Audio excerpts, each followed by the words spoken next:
Hello Viti, I hope all of you are well and also your study is going very well. Last time what we have discussed about expansion of solids and liquids. उसी के साथ साथ हमने क्या देखा था, हमने एनामेलिस behaviour देख लिया था किसका, वाटर का. ठीक है, तो एनामेलिस बिहेवियर क्या होता है वाटर का, दैट अगर आप 4 डिग्री से नीचे वाटर का टेम्परेचर कर देंगे तो क्या हो जाएगी, उसकी डेंसिटी डिक्रीज हो जाएगी. और अगर आप 4 डिग्री से ऊपर लेकर जाते हो तब भी उसकी डेंसिटी क्या हो जाती है, डिक्रीज हो जाती है due to increase in volume.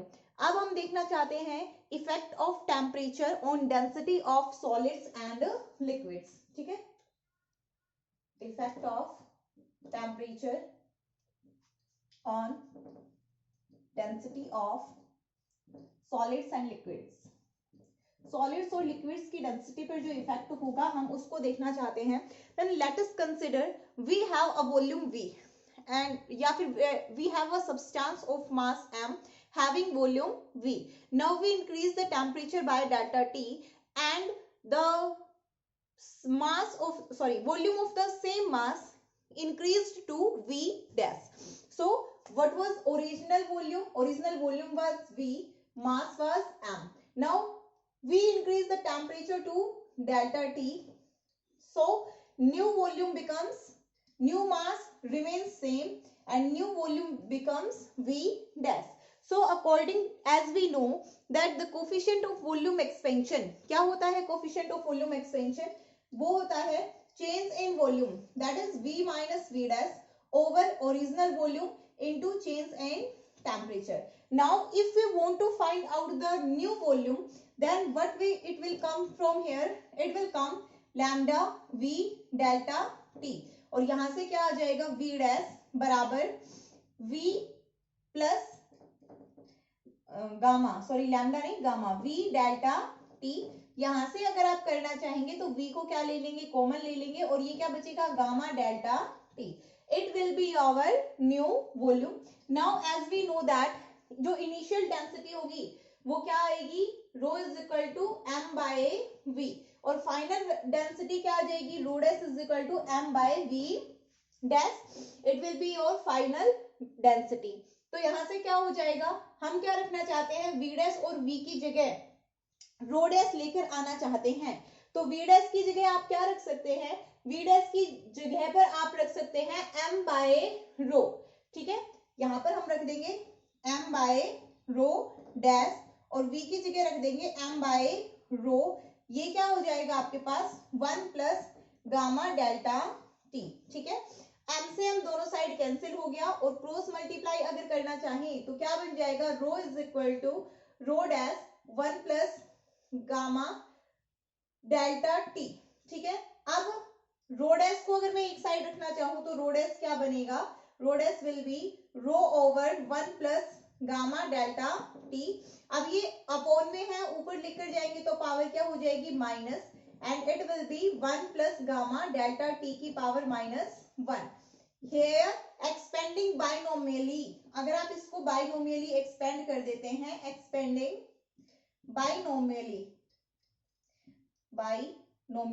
तो क्या हो जाता है, आप सभी को पता है that binomial expansion के लिए 1 प्लस x की पावर माइनस n हो तो वो क्या बन जाता है 1 माइनस n x और कंडीशन क्या होती है, x is very less than 1.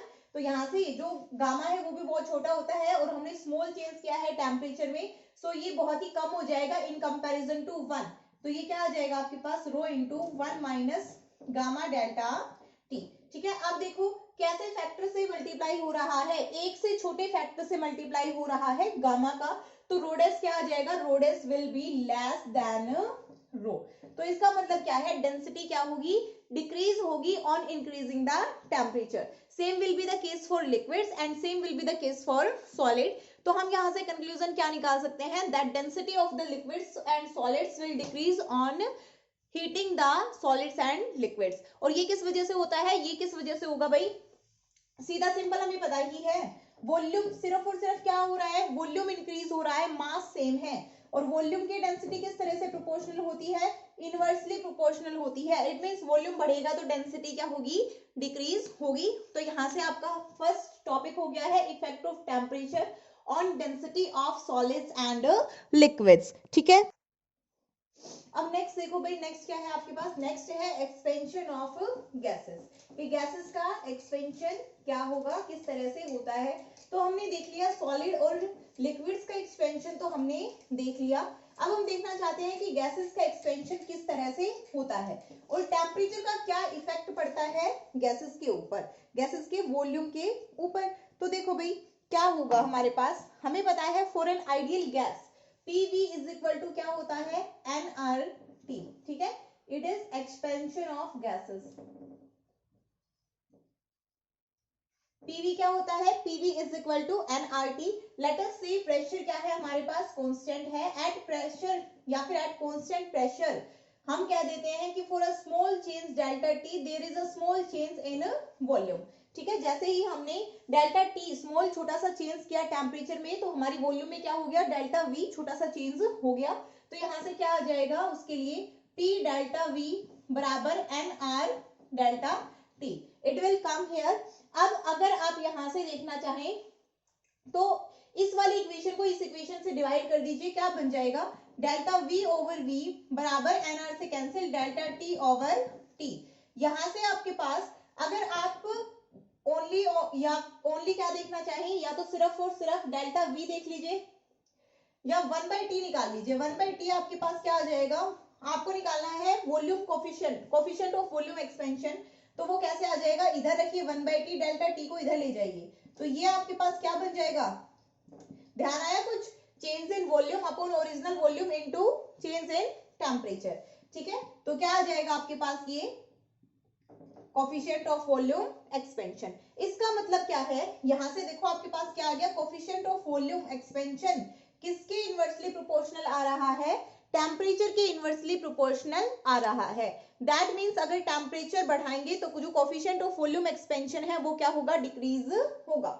ठीक है, अगर टेम्परेचर को डिक्रीज करेंगे तो coefficient of volume expansion increase होगा। हमें देखो सॉलिड और लिक्विड में आपको इतना एक्सपेंशन नहीं एहसास होता है, बट जैसे ही आप गैसेस का टेम्परेचर बढ़ाएंगे तो गैसेस क्या होने स्टार्ट कर देती है, बहुत ही जल्दी एक्सपैंड होना शुरू कर देती हैं। और जो कोफिशिएंट ऑफ वॉल्यूम एक्सपेंशन होता है गैसेस का वो टेम्परेचर के साथ वेरी करता है, बट जो कोफिशिएंट ऑफ वॉल्यूम एक्सपेंशन है सॉलिड और लिक्विड का वो टेम्परेचर के साथ वेरी नहीं करता है। ठीक है, नेक्स्ट हमारे पास टॉपिक है स्पेसिफिक हीट। ठीक है, स्पेसिफिक हीट।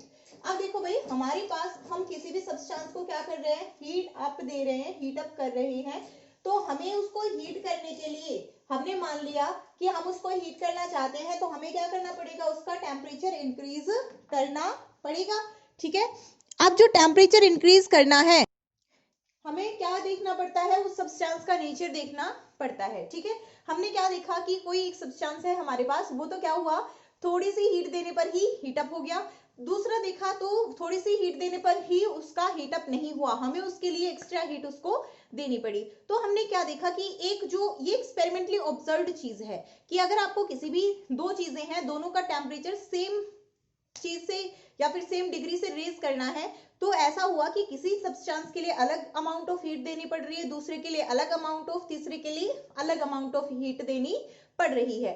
ठीक है, अब मान लेते हैं आपके पास, एक तो आपके पास लकड़ी है, दूसरा आपके पास पेपर है। किसका टेम्परेचर रेज करने के लिए आपको कम हीट देनी पड़ेगी, ऑब्वियसली पेपर का टेम्परेचर रेज करने के लिए कम हीट आपको देनी पड़ी है। आप एक तिल्ली से पेपर को तो जला सकते हैं, उसी तिल्ली से आप लकड़ी को नहीं जला सकते हैं। ठीक है, तो ये एक्सपेरिमेंटली ऑब्जर्व्ड चीजें हैं कि वेरियस थिंग्स का टेम्परेचर रेज करने के लिए क्या करना पड़ता है, और वो टेम्परेचर, उस टेम्परेचर को क्या कहते हैं जिस पर सब्सटेंस बर्न करना स्टार्ट कर देता है। ठीक है, you have to answer that.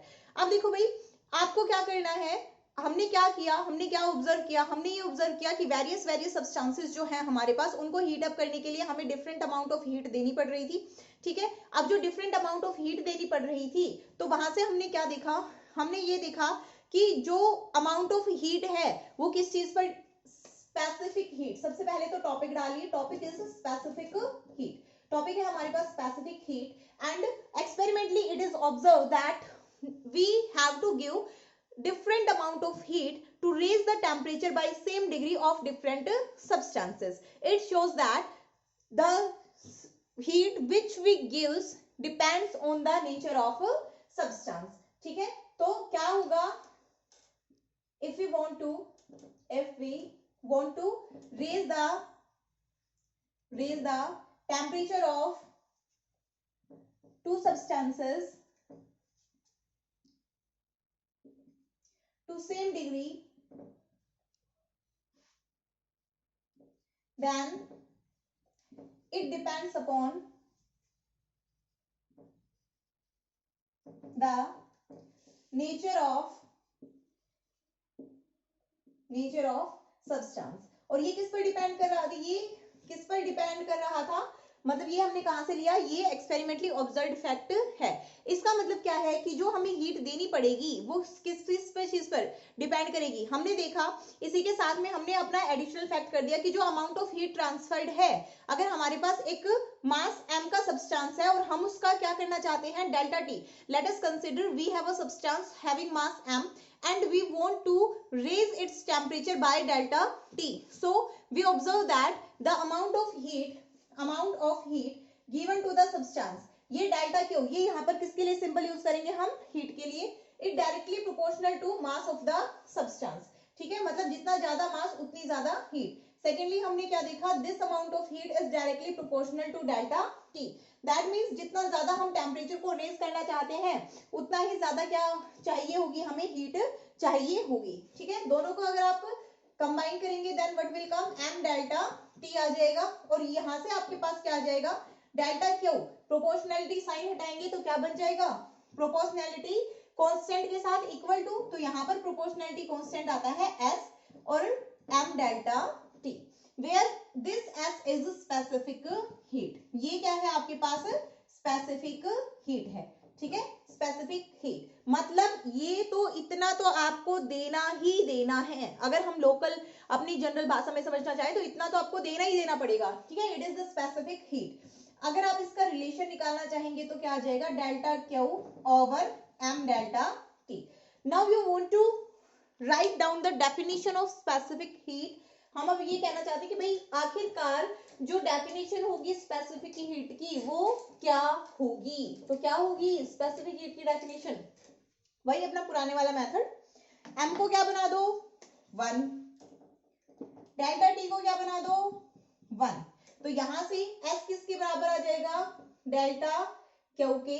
इसका मतलब specific heat is the amount of heat required. Specific heat क्या होगी, specific heat is the amount of heat required to raise the temperature of unit mass to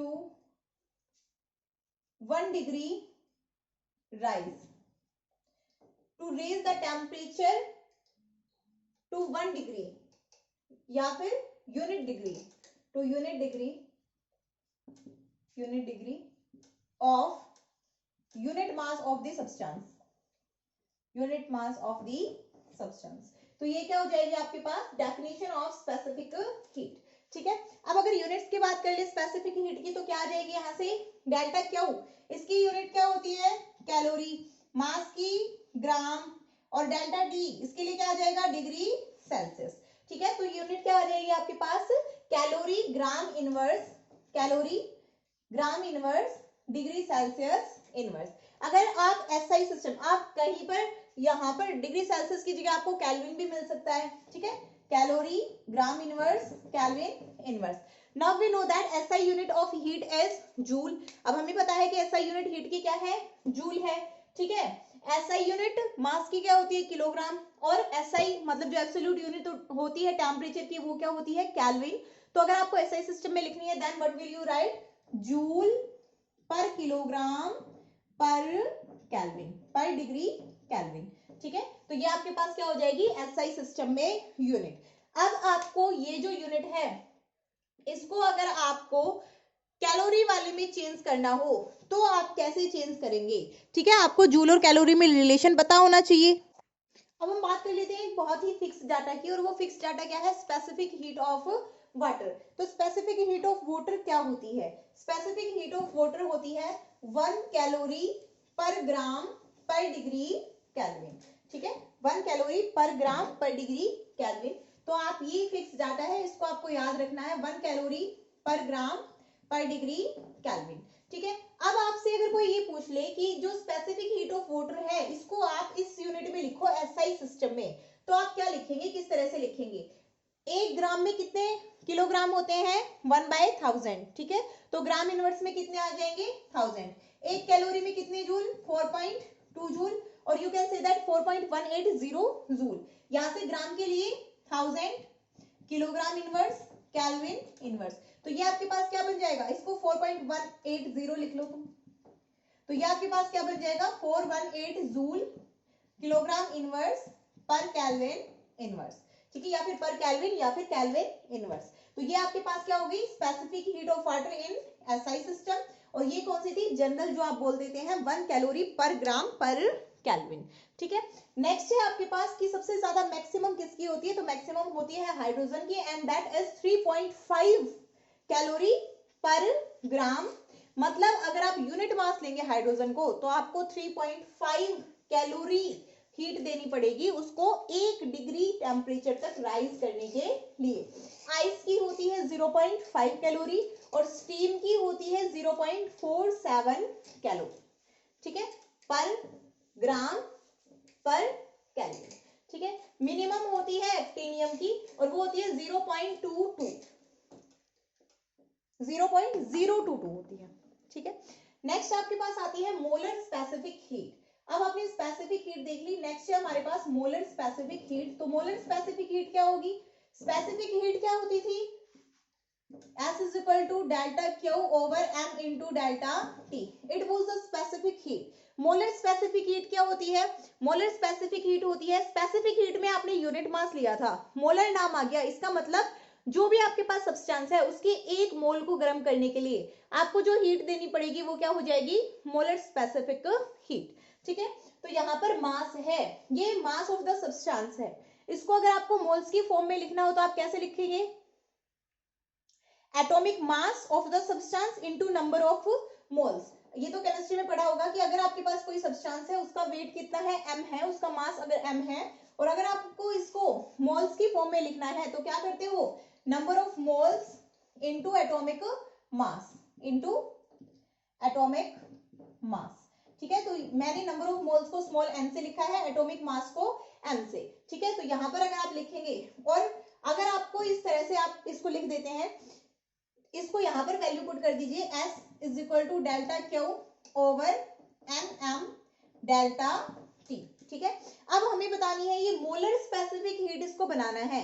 तो अगर हम इसको molar specific heat बनाना चाहते हैं तो 1 मोल को हीट करने के लिए जितनी आपको हीट देनी पड़ेगी वो आपके पास क्या हो जाएगी? Molar specific heat. अब आपको मोलिकुलर मास की डेफिनेशन, मतलब 1 मोल की डेफिनेशन भी पता होगी। तो 1 ग्राम मोल कितना होता है? कार्बन के लिए जैसे 12 हो गया, ऑक्सीजन के लिए 16 पॉइंट समथिंग ऐसे होता है। तो अगर आप डेफिनेशन देखना चाहें 1 ग्राम मोल की तो वो क्या होती है? ग्राम मोल की डेफिनेशन होती है कि ग्राम मोल न्यूमेरिकली इक्वल होता है किसके? उसी सब्सटेंस के मोलिकुलर वेट के। ठीक है, तो क्या हो जाएगा आपके पास? स्पेसिफिक मोलर स्पेसिफिक हीट को आप डिनोट करते हैं C से, कैपिटल C से। और स्पेसिफिक हीट क्या थे हमारे पास? स्पेसिफिक हीट यूनिट मास को रेज करने के लिए। तो अगर यूनिट मास अगर आप यहां पर करते तो क्या आ जाता? Delta Q by delta T, कुछ इस तरह से आ जाता है या नहीं? तो स्पेसिफिक हीट ही लिख दूं मैं इसको यहाँ पर, स्पेसिफिक हीट। अब इस स्पेसिफिक हीट को आप किससे मल्टीप्लाई कर दो? 1 मोल से, 1 मोल इंटू 1 ग्राम मोल इंटू स्पेसिफिक हीट। और 1 ग्राम मोल किसके बराबर होता है? मोलिकुलर मास के। तो ये आपके पास एक रिलेशन आ गया ये, और एक रिलेशन स्पेसिफिक हीट का है आपके पास ये। तो यहां से अब आप रिलेशन निकालना चाहते हैं किसका? स्पेसिफिक हीट का। तो यहां पर S की वैल्यू रख दीजिए, S की वैल्यू रखेंगे तो क्या आ जाएगा? M into delta Q upon N into M, और यहां पर डेल्टा T। M से M कैंसिल, तो ये क्या बच गया? 1 by N delta Q by delta T। तो ये आपके पास क्या आ गया? ये आपके पास आ गया मोलर स्पेसिफिक हीट। ठीक है, अगर किसी सब्सटेंस में n नंबर ऑफ मोल्स हैं, आपको गिवन हो क्वेश्चन में कि if any substance has n number of moles and we have given the substance the amount delta q, amount of heat delta q, then and the temperature reached was 1 degree, then find out the molar specific heat। तो आप इस फॉर्मूले से molar specific heat निकाल सकते हैं। ठीक है, नेक्स्ट है आपके पास variation of specific heat of solids with temperature. Solid के साथ वेरिएशन देखना है, सॉलिड की स्पेसिफिक हीट का वेरिएशन देखना चाहते हैं हम टेम्परेचर के साथ। ठीक है, variation of specific heat with the temperature of solids। Solids की स्पेसिफिक हीट का वेरिएशन देखना चाहते हैं तो वो कुछ इस तरह का आता है। हमें पता है कि जब आप सॉलिड्स को लेते हैं तो वो सॉलिड्स किस तरह से आते हैं, सॉलिड की जो वॉल्यूम होती है वो क्या होती है, यहाँ पर है स्पेसिफिक हीट CV और यहाँ पर है टेम्परेचर। तो आप लोगों को पता है जो सॉलिड की वॉल्यूम होती है वो क्या रहती है भाई, ऑलमोस्ट कांस्टेंट रहती है। ठीक है, तो हम क्या बोल देते हैं, specific heat of solid at constant volume. ठीक है, स्पेसिफिक हीट देखते हैं हम सॉलिड्स की एट कांस्टेंट वॉल्यूम। तो उसका ग्राफ जो आता है वो किस तरह से आता है, इनिशियली जब आप टेम्परेचर इंक्रीज करते हैं तो स्पेसिफिक हीट क्या होती है, इंक्रीज होती है। इसके बाद जैसे जैसे आप टेम्परेचर को और ज्यादा इंक्रीज करते हैं तो वो एक पर्टिकुलर टेम्परेचर पर जाकर स्पेसिफिक हीट क्या हो जाती है, कांस्टेंट हो जाती है। ठीक है, और वो कांस्टेंट वैल्यू कितनी है, वो कांस्टेंट वैल्यू है 3R, where R is your gas constant. R क्या है वहां पर, गैस कांस्टेंट है। ठीक है, तो R यहाँ पर गैस कांस्टेंट हो गया और ये जो वैल्यू आएगी, ये जो यहाँ पर आप कांस्टेंट देख रहे हैं ये कितनी होती है, 3R होती है। ठीक है, कितनी होती है, 3R। अब ये टेम्परेचर, ये ग्राफ दिया किसने था, तो जो क्लासिकल थ्योरी थी उससे ग्राफ डिफाइन नहीं हो पाया था। ठीक है, तो डिबाई ने प्लैंक की थ्योरी का यूज करते हुए इस ग्राफ के बारे में बताया था। ठीक है, नेक्स्ट है आपके पास specific heat of water. Water की स्पेसिफिक हीट, वाटर का एनामेलस बिहेवियर था भाई, तो स्पेसिफिक हीट वाली ही डेफिनेशन में स्पेसिफिक हीट ऑफ वाटर की डेफिनेशन अगर आप लिखना चाहें तो वो क्या हो जाएगी, स्पेसिफिक हीट ऑफ वाटर में be defined as the amount of heat required to reach the temperature of water to unit degree, और उस वाटर का मास कितना होना चाहिए, यूनिट मास। ठीक है, अगर आप स्पेसिफिक हीट ऑफ वाटर का और टेम्परेचर का वेरिएशन देखते हैं, यहाँ पर स्पेसिफिक हीट ऑफ वाटर है, इसका वेरिएशन अगर आप देखते हैं तो कुछ इस तरह का ग्राफ आपके पास आता है। ठीक है, तो 0 डिग्री सेल्सियस पर ये डिग्री सेल्सियस में है।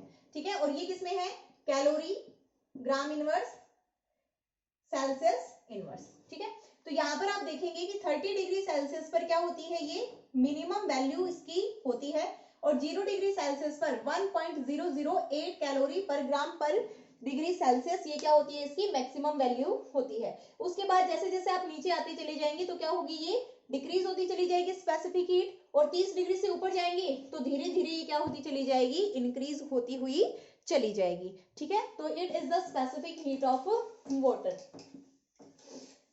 अब नेक्स्ट जो टॉपिक आता है आपके पास वो आता है मास इक्विवेलेंट, सॉरी मास इक्विवेलेंट नहीं, हीट कैपेसिटी और thermal capacity, thermal capacity of a body. ठीक है, thermal capacity of a body. तो थर्मल कैपेसिटी क्या होती है किसी भी बॉडी की, ये होती है the amount of heat required to raise the temperature of the body through unit degree. आपकी बार हमें क्या करना है, पूरी की पूरी बॉडी का ही temperature, raise the temperature of body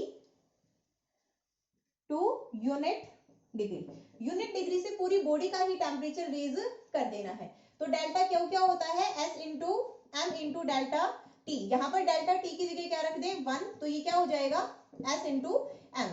और जैसे ही ये रखा तो ये आपके पास क्या बन गई, thermal capacity of the body. ठीक है, थर्मल कैपेसिटी या फिर हीट कैपेसिटी। तो आपके पास हीट कैपेसिटी क्या हो जाएगी, heat capacity of a body में be defined as the product of specific heat to mass of the body. ठीक है, नेक्स्ट आपके पास आता है वाटर इक्विवेलेंट। ठीक है, तो वाटर इक्विवेलेंट क्या होता है भाई, वाटर इक्विवेलेंट होता है मास ऑफ द वाटर। ठीक है, क्या होता है, मास of the water. Water equivalent is the mass of the water which will absorb or lose.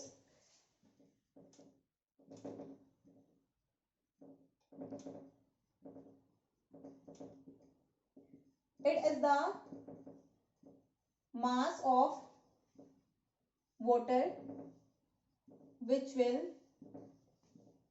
absorb or lose the same amount of heat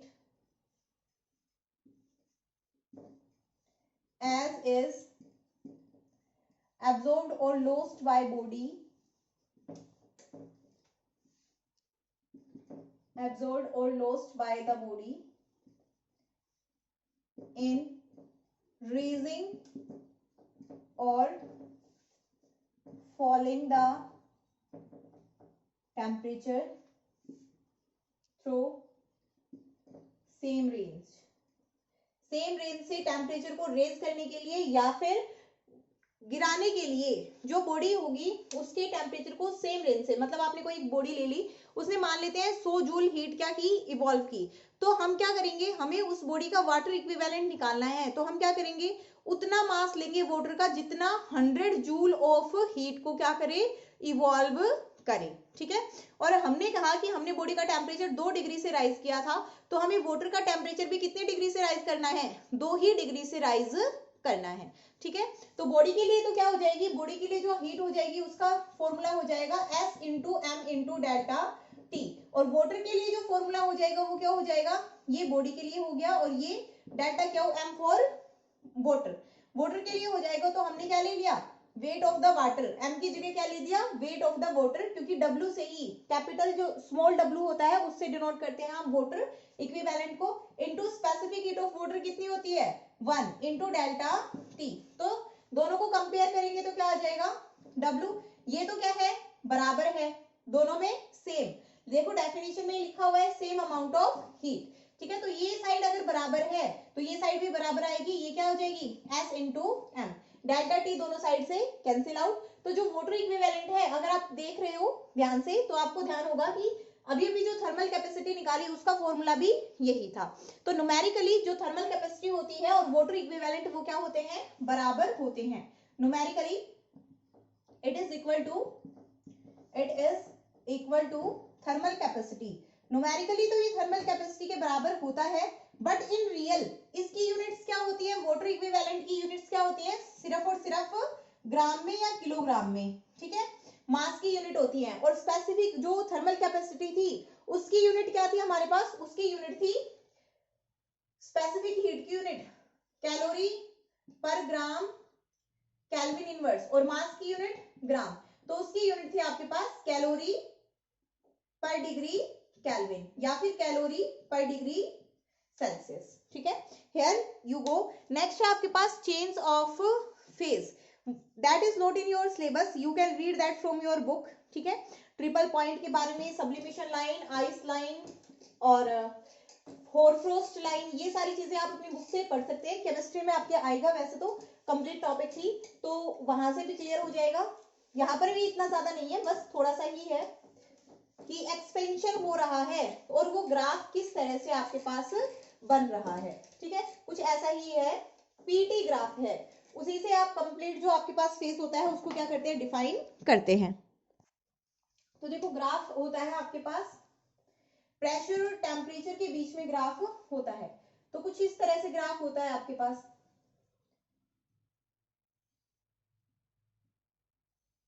ठीक है, इस तरह से ग्राफ होता है, और ये जो आपके पास ग्राफ होता है ऐसा होता है ये, ठीक है। आप इन सभी को अगर एक्सपेंड करके मिलाएंगे तो यहाँ पर आपके पास जो पॉइंट बनता है इसको आप बोलते हैं ट्रिपल पॉइंट, ट्रिपल पॉइंट। इससे इस वाली में जो होता है वो होता है लिक्विड, यहाँ पर होते हैं वेपर्स और यहाँ पर होता है सॉलिड।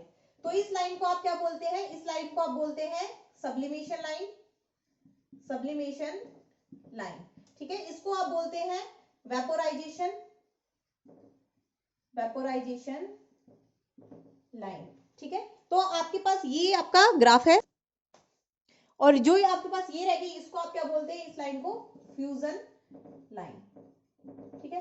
इन लाइंस की वेलोसिटी क्या होती है कि इन लाइंस के ऊपर अगर आप इस वाले पॉइंट पर कोई प्रेशर लेंगे और टेम्परेचर लेंगे तो इस लाइन पर उस प्रेशर और टेम्परेचर पर जो सब्सटेंस है वो दोनों फॉर्म में आपको मिलेगा, ठीक है। अब अगर आप दूसरी लाइन पर किसी भी लाइन पर लेंगे तो वो सब्सटेंसेस पर, और ये जो सब्सटेंसेस होते हैं ये ग्राफ होता है ऐसे सब्सटेंसेस के लिए जो एक्सपेंड होते हैं हीट करने पर, ठीक है। अगर आपके पास कोई ऐसा सब्सटेंस है जैसे वाटर जो कॉन्ट्रैक्ट होता है हीट करने पर, तो उसके लिए ग्राफ कुछ इस तरह से आता है, ठीक है। ये ग्राफ होता है वाटर का, वाटर का ग्राफ अलग होता है इन कंपैरिजन टू दिस, ठीक है। ये ग्राफ होता है आपके पास for the substances which expand on heating, और ये ग्राफ होता है pressure temperature for the substance which contract on heating, contract on heating. यहां पर ये जो लाइन होती है इस लाइन को आप बोलते हैं, इस लाइन को क्या कहते हैं, होरफ्रोस्ट लाइन, होरफ्रोस्ट लाइन। ये वाटर के लिए ग्राफ होता है, ठीक है। इस वाली लाइन को आप बोलते हैं आइस लाइन और इस लाइन को बोलते हैं स्टीम लाइन, ठीक है। वही यहां पर होगा आपके पास सॉलिड, यहां लिक्विड, यहां पर गैसेस या वेपर फॉर्म में, ठीक है। नेक्स्ट ये है आपके पास ट्रिपल पॉइंट, और ट्रिपल पॉइंट पर तीनों स्टेट, किसी भी लिक्विड की तीनों स्टेट क्या करती हैं, एग्जिस्ट करती हैं, ठीक है। तो आपको ये चेंज ऑफ स्टेट के बारे में पढ़ लेना है, काफी पढ़ भी चुके हो और केमिस्ट्री में कंप्लीट टॉपिक भी आएगा।